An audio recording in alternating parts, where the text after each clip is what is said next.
Tole nagaan waaqayyo waaqa jiraataa isiniif haa baay'atu. Barattootaa fi hordoftoota meetii chaanal akkam jirtu nagaa keessanii miti. An nagaa kootti galata waaqayyo. Nagaa kiyyatti haasuudhaan egaa warra reef gara meetii chaanalitti haaraa dhuftan welkaam nooraa baga nagaan dhuftanii warri immoo dura turtan baga nagaadhaan turtan isin jechaati. Har'a qabadhee kan isiniif dhiyaadhee viidiyoo tokko jechuudha. Kanaan dura viidiyoo waa'ee madaamiin qibaatii baay'ee rifeensa isaaniitti ni dibatu jedhee kana isin ibsee irratti jechuudha. Asirratti yaada garaagaraa naa kaaftanii turtan jechuudha. Haa ta'u garuu ani waa'ee rifeensa malee kanaan barsiisuu jechuudha meetii chaanal irratti gaaffii keessan akka isinii deebi'uuf gaaffii isinii deebiseen kanuma keessa baay'achaa jira waan ta'eef jechuudha. Haa ta'u garuu waan ofii kootii muuxannoo qabuuf waan beeku erga siif fayyada ta'e siniifan qoda jechuudha. Kanaaf egaa madaamiin qibaatii sana yeroo akkam dibatti kan jedhu irratti yaada kaaftanii turtan jechuudha. Egaa rifeensi kan keenya jajjabaataadha waan ta'eef jechuudha. Miiccachuun durattis miiccachuun boodattis dirqama qibaatii barbara jechuudha rifeensi keenya. Kanaafiyyuu nuti wanta namni hundi godhu gochuu hin qabnu jechuudha. Waan nama isinitti agarsiisu kana dirqama hunda gochuu hin qabdani. Maaliif kan na fayyadu si fayyaduu dhiisuu danda'a. Kan rifeensa kiyyaaf ta'e rifeensa keessaniif ta'uu dhiisuu danda'a waan ta'eef jechuudha. Kanaafiyyuu egaa madaamiin anan arge jechuudha. Miiccachuudhaan dura dibatte jechuudha. Dibatteetu kanaan dura isinitti agarsiise isa kana jechuudha. Isa kana maayikirooweefii keessatti jechuudha. Xiqqoo iftee kun keessaa bishaan qaba jechuudha. Ifteetu itti gadi keewwatte jechuudha. Peestala dura jalatti hidhatte jechuudha. Isaanii booda kana isheen miiccattu jechuudha. Kanaafiyyuu miiccachuun dura dibatti jechuudha. Kanaaf kan keenya immoo rifeensi keenya miiccachuun duras miiccachuun boodas ni barbaada waan ta'eef yeroo lachuuttiyyuu fayyadamuu qabna jechuudha. Kanaaf egaa sirrittiin rifeensa keenya qibaatii dibuu qabna jechuudha. Garuu immoo miiccachuun duraa fi miiccachuun booda qibaatiin kophaa jira jechuudha. Kana immoo adda baaftanii bilchisiifachuu qabdu jechuudha. Fakkeenyaaf jechuudha amma kanneen akka qibaatii qullubbii adii jechuudha. Kun amma qullubbii adiidha jechuudha. Qullubbiin diimaan jiru, gijimbilliin jiru, qibaatonni garaagaraa jiru jechuudha. Kan miiccachuun dura dibatamanii kun amma daqiiqaa 20 qofa eeyyama jechuudha. Rifeensa keenyarra akka turuu fi daqiiqaa 20 qofa eeyyama jechuudha. Kanaaf waan akka kanaa kun rifeensa keenyarra gaafa turu faayidaan ala taasisa jechuudha. Rifeensa keenya miidhaan gahaa jechuudha. Kanaaf kana adda baasuudhaan fayyadamuu qabna jechuudha. Qibaatii akka kana baay'ee dibachuun barbaachisaa miti jechuudha. Maaliif rifeensa gaarii hin godhu waan ta'eef humna baay'ee of keessaa waan qabuuf jechuudha. Kanaaf qibaatii daqiiqaa isaa hin qabne jechuudha. Yoo fayyadamtanii rakkina qabachuudha miiccachuu keessaniin boodatti jechuudha. Erga miiccattanii boodatti jechuudha. Kanneen akkanaan dura isinitti agarsiisamanii miiccachuu kiyyaan boodattis durattis fayyadamaan ture jechuudha. Kanaaf zayituunis miiccachuu keessanii erga miiccattanii boodatti jechuudha. Xiqqeessitanii yoo qibaatii hin qabne ta'e yoo xiqqeessanii dibattan rakkina hin qabu jechuudha. Kanaaf wanta rifeensa keessa fayyadu isin adda baasaatii beekaa. Rifeensa keessa waan fayyadu immoo akka isinitti beektan torban tokkotti torban lamatti al ta'uu qofa dibattanii jechuudha. Waggaa tokkotti ji'a 6 ji'a 5 kana gidduutti rifeensa keessanii waan ta'uu fi waan hin taane adda baastanii beektu jechuudha. Malee akkasumatti har'a kan biraa boroo kan biraa dibachuudhaan hin jijjiiramne hin dhufu jechuudha. Kanaaf akkasumatti adda baastanii beekuu qabdu jechuudha. Keessattuu immoo rifeensa keenya kan fayyadanii qibaatii xiqqoo furdina qaban jechuudha. Kan xiqqoo furdatu jechuudha malee kan gara malee qallaataa jira jechuudha. Amma kuni baay'ee furdaa miti jechuudha. Baay'ee tokko bishaanii. Qibaatiin kanaan dura isinitti agarsiise qobboodha jedheetu jechuudha. Innis baay'ee qallaadha jechuudha. Xiqqoo rifeensa kiyyaa fi hin ta'u jechuudha. Tokkochumaan keessa yaa jechuudha. Rifeensa kiyyaa immoo xiqqoon jajjabaata waan ta'eef xiqqoo qibaateessaa xiqqoo furdate jechuudha. Baay'ee gaariidha jechuudha. Kanaaf yeroo qibaatii bitachuu barbaadan jechuudha.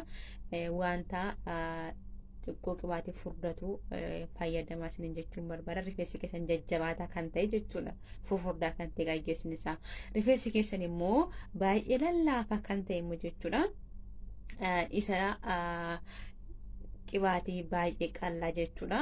Baay'ee qallaa ta'e yoo dibattan rifeensa keessanii fi dafee rifeensa keessanitti seenaa jechuudha. Rifeensi keessan haphiidha lallaafaadha waan ta'eef dafee isiniif seenaa jechuudha. Maaliif yoo qibaatii furdaa ta'e dafee isinii dhiisuu mala seenuu dhiisuu mala jechuudha rifeensa keessan jechuudha. Egaa dibannu keessatti immoo jechuudha rifeensa keenya akkasumatti qofa dibannee dhiisuu hin qabnu jechuudha. Maaliif akka sirritti gogaa keenyatti nuu seenuu fi dirqama jechuudha. Egaa qibaatii dibannu akkasitti jechuudha. Masaajii kan jedhamu masaajii gochuu qabna jechuudha. Sirrittiin yeroo sana rifeensi keenya baay'ee gaarii ta'a jechuudha. Baay'ee namatti tola jechuudha. Kanaaf akka kanattiin rifeensa keenya keessa ta'a jechuudha. Gubbaasa qibaatii dibachuudhaan masaajii gochuu qabna jechuudha. Akkasuma rifeensa saallee jechuudha. Gogaa rifeensa gogaa isaa qofa otoo hin ta'in rifeensa keenyallee amma fiixa isaatti jechuudha. Qibaatii itti dibuudhaan harka keenyaan adda adda babaasuudhaan jechuudha. Sirrittiin qibaatii itti dibuudhaan dhahachuu jechuudha. Quxuxxuruu yoo ta'e bakka lamatti sadittis yoo ta'e hangas ni danda'amuttiin yoo dhahattanii rifeensi keessan egaa baay'eessa ta'a jechuudha. Akka barbaadanitti ittiin deema nama fakkeenyaaf kan akkuma kanaan dura isiniin jedhee iddoo barbaadetti hin deeme hin bareeda jechuudha. Maaliif egaa hiikamaa isaati waan ta'eef egaa dhahamee eekamutti baay'ee gaarii ta'aa deema jechuudha. Kanaaf akka sanattiin rifeensa keessan kunuunsachuu dandeessu qibaatii sirriitti dibuudhaan yoo akkas ta'e caccabuus goggoguus hin dhiisaa jechuudha rifeensi keessanii. Kanaafiyyuu amma waan tokko isinitti agarsiisa jechuudha. Qibaatii gosa tokko qofa otoo hin ta'in qibaatii gosa lama fakkeenyaaf qibaatii rifeensa lallaaffisuu fi qibaatii rifeensa dheeressuu bakka tokkotti fayyadamtanii akkasumas zayituunitti dabaltanii jechuudha. Rifeensa keessaa inni tokko qibaatii hin dheeretta inni tokko immoo akka lallaaffisu godha jechuudha. Maaliif gosa gosaan jira waan ta'eef jechuudha. Qibaatiin ani garuu gosa gosaan dibadhin otoo hin ta'in warri rifeensa dheereffachuudhaaf gosa qibaatii biyya meeqa binnaa qarshii meeqa baafnetti suurallee naaf ergaa turtan waan jirtaniif kanaaf mee amma ji'a jechuudha. Qibaatii rifeensa dheeressuu fi qibaatii rifeensa lallaaffisu isaan kana lamaan walitti dabalaatii dibadha jechuudha. Egaa walitti dabaltanii dibattan immoo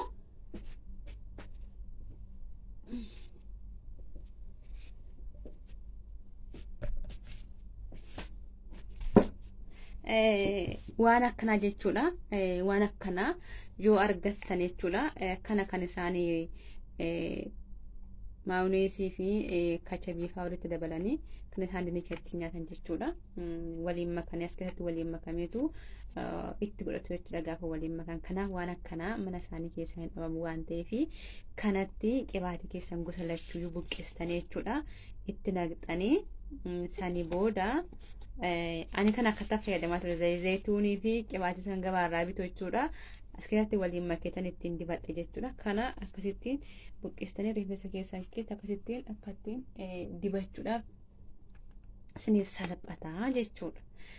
Kanaaf akkasumallee jechuudha. Qibaatiin kun jechuudha kan qaatate jechuudha. Qibaatiin kun kan biyyaate jechuudha. Qibaatii zaalash kan jedhu kana jechuudha. Kunillee rifeensaaf gaariidha. Garuu gogaa keenyaaf gaarii miti. Gogaa keenyatti gadi seenu waan ta'eef jechuudha. Furdaadha waan ta'eef garuu inni akka kanaa buttulleessuun jechuudha. Baay'ee gaariidha jechuudha. Rifeensa kiyyaa baay'ee jaalata jechuudha. Lama fidee dhufeen tokko namaaf hin kenna garuu tokkicha sanayyuu yeroo baay'ee fayyadame baay'ee gaariidha. Kun rifeensa warra akka kiyyaa kana xiqqoo jajjabaatuu fi inni buttulleessuun baay'ee gaariidha itti fayyadamaa. Warra rifeensi keessanis immoo baay'ee lallaafates immoo ilaala. Keessattuu warri biroota keessa jirtan hin argattu jechuudha. Ani garuu Kuweet keessan jira waan ta'eef argee sin beekuun argine kun kanan qaata biyyaa fidee dhufe jechuudha. Garuu ammayyuu hin finne jechuudha. Baay'ee fayyadamu waan ta'eef rifeensa qofaatti fayyadama qaba jechuudha. Baay'ee namatti tola jechuudha foolisaay. kanaaf akka kanatti ni fayyadamaa isiniin jechuun barbaada. Akkasuma immoo rifeensi keenya nu jalaatii dhaabbataa jira gar tokkoon duubaan dhumaa jira cinaacha karaa gimmaasharraanii dhumaa jira akkasuma fuulduraan illee dhumaa jira warri jettan hin jirtu.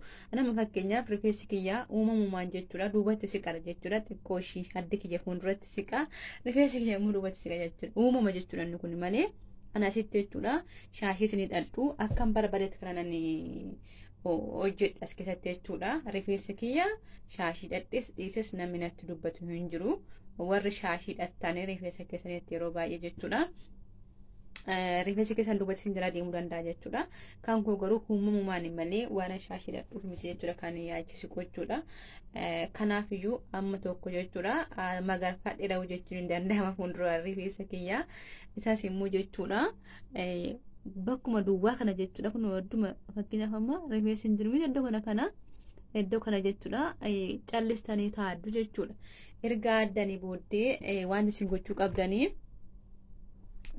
baazileenis haa ta'u zayituma qabdan jechuudha iddoo kana erga addanii booda dibadhaa jechuudha iddoo kana qofa fuuldura qofa mitiga bakka rifeensi keessa isin jalaatii haabbatutti jechuudha sanii booda kunoo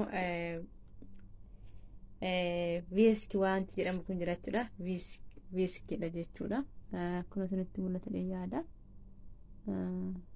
kana jechuudha in argama jechuudha suuqirra foolii qaba garuu fuulissa baay'ee jechuudha kan inni xiqqoo ishiin daneedhu kana yoo dibattanii kun baay'ee rifeensa magarsa jechuudha rifeensi keessan akka yaabbatuuf illee sin gargaara gogaasa qofa dibattu jechuudha xiqqoo ishii nama gubuu barbaada jechuudha yoo nama gubes hin nayinaa jechuudha akkasuma kana sin qabda yoo ta'e immoo jechuudha vaaziliinii jechuudha vaaziliinii ani vaaziliinii fayyadama jechuudha gaasinitti mul'ata deeta yaada xiqqoo ishiin cararaya jechuudha sinitti mul'ata yaada kanas fayyadamuu dandeessu jechuudha kunni vaaziliinidha kanatti didibachuu dandeessu bakka rifeensi keessanii sin jalaatii haabbatutti jechuudha kana fakkaata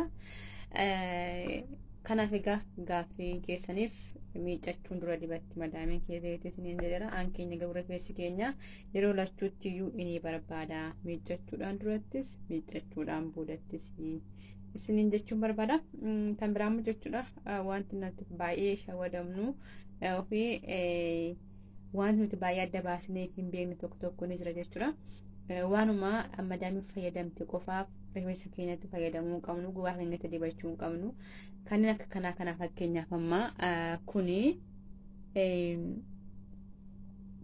kan rifeensa buqqisudha jechuudha kun kan rifeensa buqqisudha malee kan rifeensa guddisu miti kanaaf waan akka kanallee irraatii of eeggadhaa jechuudha miidiyaa gubbaarratti argeen ture jechuudha waan kana namni dibatee rifeensi isaa irraatii dhume jechuudha miidiyaa gubbaatti dubbiseen ture kanaaf inni kun kan rifeensa buqqisanidha malee kan itti rifeensa guddisan miti jechuudha luka isaanii faa dibatu jechuudha nan argina kanaaf waan tokkamiyyuu dibachuun dura dubbisuu qabna jechuudha warri immoo gaa dubbisuun isinitti ulfaatu gaa hin jirtu kanaaf isin immoo otoo hin gaafati waan kamiyyuu ofittiin hin dibatiin asiniin jechuun barbaada keessattuu gaa barattoonni kee warreef bira barumsaatti dhufaa jirtan egaa kanaaf waanuma kamiifiyyuu adda baafadha hunda isaa hin dibatiin waanuma argitan isiniin jechuun barbaada kana jechuudha kan biraan immoo jechuudha waa'ee shunkurtii qullubbii adii kana wajjin wal qabsiise qullubbii diimaallee inni dibanna kan jettan jirtu jechuudha qullubbii diimaa jechuudha dibachuunis gaariidha jedhu ani garuu dibadheen argina jechuudha kanaaf iyyuu garuu immoo akkan dhagayetti jechuudha akkuma isa kanaatti jechuudha daqiiqaa 20 fi qullubbii jechuudha rifeensa keenyatti yoo dibannee miiccanne gaariidha jedhu isa immoo jechuudha gaa maashiniitti daakuudhaan bishaan shunkurtii sana keessaa cuufuudhaan jedhu akkasitti garuu dibadhaa jedhanii ani yeroo tokko qaata jechuudha nan yaadadha dibadhee beeka guyyaa tokko dibadhee na gubee jechuudha achuma ittiin deebne jechuudha garuu immoo ergasii jechuudha bishaanitti danfisanii jechuudha. Shunkurtiidhuma bishaanitti danfisaniitu bishaan shunkurtii sana dibatu jechuudha. Inni garuu gaariidha jechaadha gaheera. Kanaaf isa maashinitti cuufanii shunkurtii dibatan sana otoo hin ta'iin isa danfisa sanatu irra wayya humna garmalee qaba inni maashinitti daakamu suni. Kanaaf miidhaa gochuu danda'a rifeensa keessan irratti.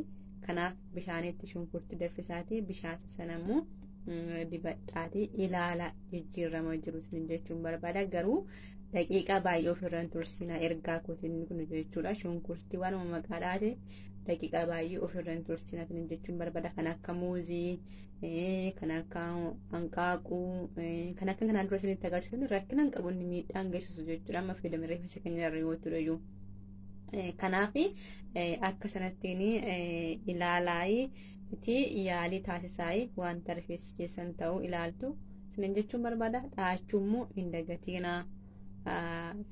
Kana keessatti immoo yoo dhaamuu qofadha kan inni jijjiiramni dhufu jechuudha malee miiccanni dhuma duubatti qabannee deemuu qofaan furmaanni hin argamu isin jechuun barbaada. Kanagaa yaanni hafee yoo jiraate wanti isiniif hin deebine immoo na yaadachiisuu dandeessu isiniin jechuutiin barbaada. Viidiyoon egaa har'aaf qabadhe isiniif dhiyaadhe kanuma fakkaata. Gadhumaatti waan daawwattaniif waan irraa barattaniif egaa baay'ee galatoomaa isiniin jechuun barbaada. Viidiyoo kana immoo jaalattanii miti chaanal sabiskiraayib gochuudhaan na hordofaa isiniin jechuun barbaada. Akkasuma hiriyoota keessanii fi sheer godhaa fi muuxannoo qabdan immoo naaf qooduu hin dagatinaa isiniin jedha. Nagaa ta'a turtii gaarii.